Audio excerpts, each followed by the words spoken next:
Let me set the stage. My wife, Emma, and I had been married for 12 years.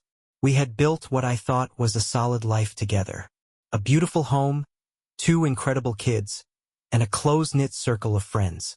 I wasn't naive enough to think our marriage was perfect, no marriage is, but I never thought it was fragile. Emma, the life of every party, decided to throw a huge celebration for our anniversary. She wanted to make it extra special this year. A sit-down dinner for friends, family, and a few of her colleagues. She handled every detail herself, saying it was her way of showing how much she cherished our journey together. I was proud of her, honestly. She worked hard to pull this off, planning for weeks. But as the date grew closer, something felt off. She was distant, always preoccupied. Her phone was practically glued to her hand, and she dismissively locked the screen every time I walked into the room. I tried brushing it off. Maybe it was just stress from the party. But my gut told me something wasn't right. A week before the event, I found myself scrolling through her Instagram on a lazy evening. Nothing suspicious there, just party prep updates. But then a tagged photo caught my attention. It was from a guy I didn't recognize, someone named Ryan. The picture was innocent enough, a group shot from one of her recent work meetings. But the caption got under my skin. Another amazing night with Emma and the team. Wineglass. It wasn't the caption itself that bothered me.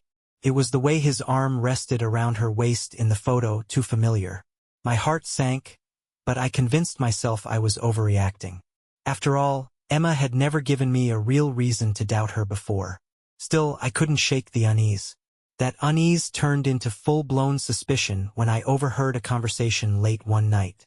She thought I was asleep. I wasn't. Her voice was soft, her laugh too carefree as she whispered into her phone. "You'll be there, right? I can't wait to see you." I froze. My mind raced. Who was she talking to? And why did her voice sound different? I didn't confront her right then. I needed more than vague suspicions. So I decided to wait, to watch, to see if there was more to this than I was ready to admit. The night of the party came quickly. The house was immaculate. The guests were pouring in, and Emma was glowing in her black dress, effortlessly charming everyone in the room. But I couldn't focus. My mind was stuck on Ryan. I had checked her guest list earlier in the week, and sure enough, his name was there. I had a plan. I was going to figure out who this guy really was. And if my gut was right, tonight would be the night I got the answers I needed. And then he walked in. I saw him immediately, Ryan. He wasn't hard to miss. Tall, well-dressed, with a confidence that made him seem at ease in a room full of strangers. He walked in like he belonged, his eyes scanning the crowd until they landed on Emma.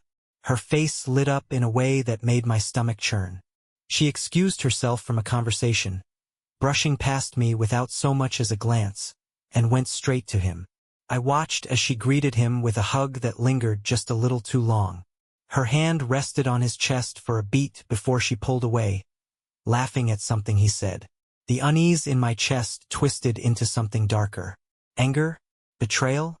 I wasn't even sure yet, but I knew I couldn't let it slide. I stayed calm, observant. I mingled, spoke to guests, and played the role of the doting husband, all while keeping them in my peripheral vision. Every so often, their paths crossed. A shared whisper here, a laugh there. I started to notice little things. How she touched her hair when she talked to him. How her body leaned just slightly toward his. It was subtle, but it was there. And I wasn't the only one who noticed.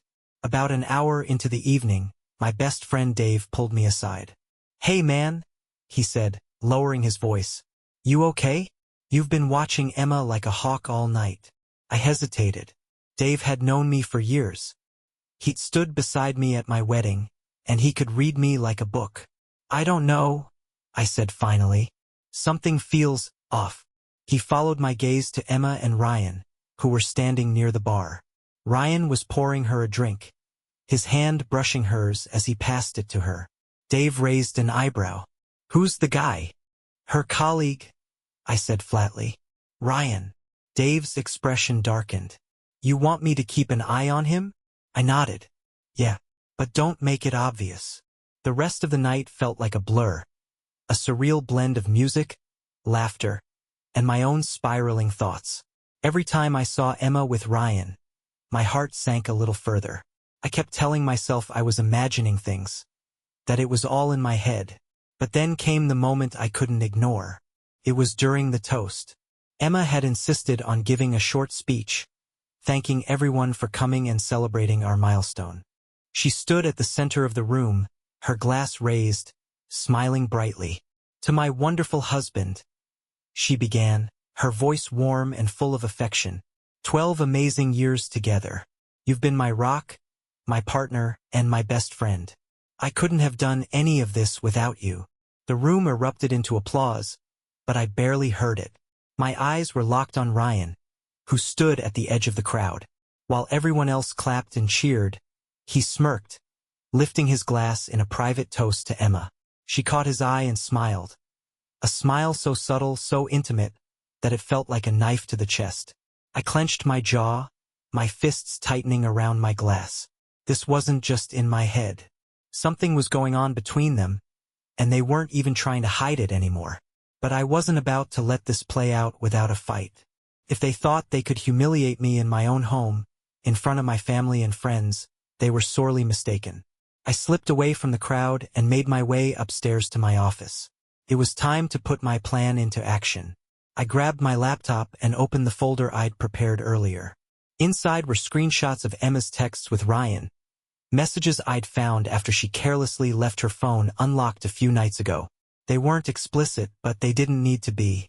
The flirting, the late-night conversations, the "can't wait to see you" texts. It was all there. Proof. I copied the files onto a flash drive and slipped it into my pocket. When I returned to the party, I noticed Emma and Ryan standing together near the patio.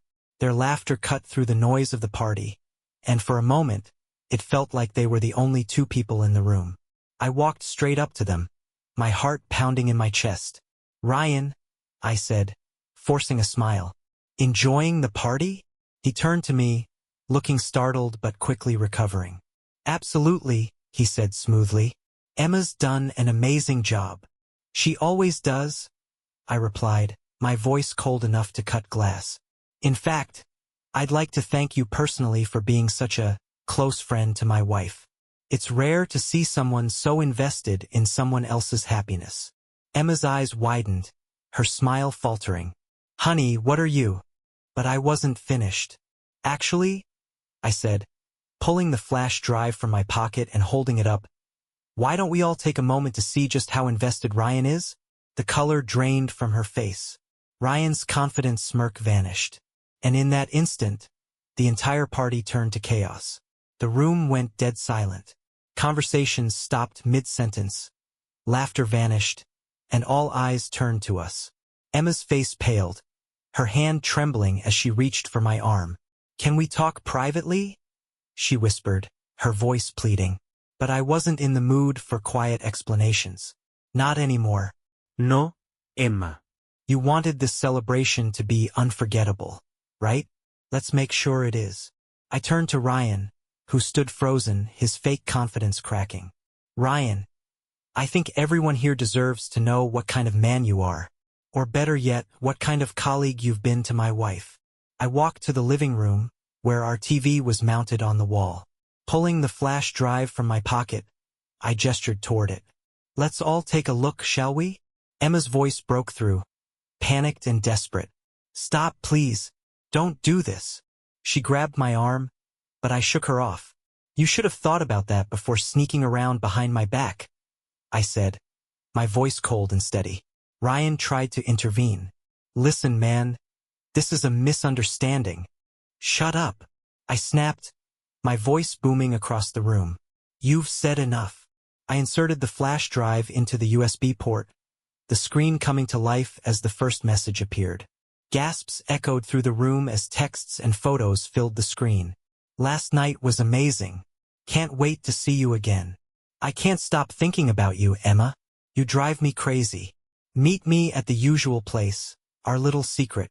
The photos followed, nothing too explicit, but enough to make the betrayal crystal clear. A picture of Emma laughing with Ryan at a restaurant. Another of her in the dress she told me she'd bought for a work event. standing a little too close to him. The guests whispered among themselves, their expressions shifting from confusion to shock to pity. Emma burst into tears, covering her face with her hands. "I'm sorry," she sobbed. "I didn't mean for this to happen." I laughed bitterly. "You didn't mean for what to happen? Emma? Didn't mean to lie to me?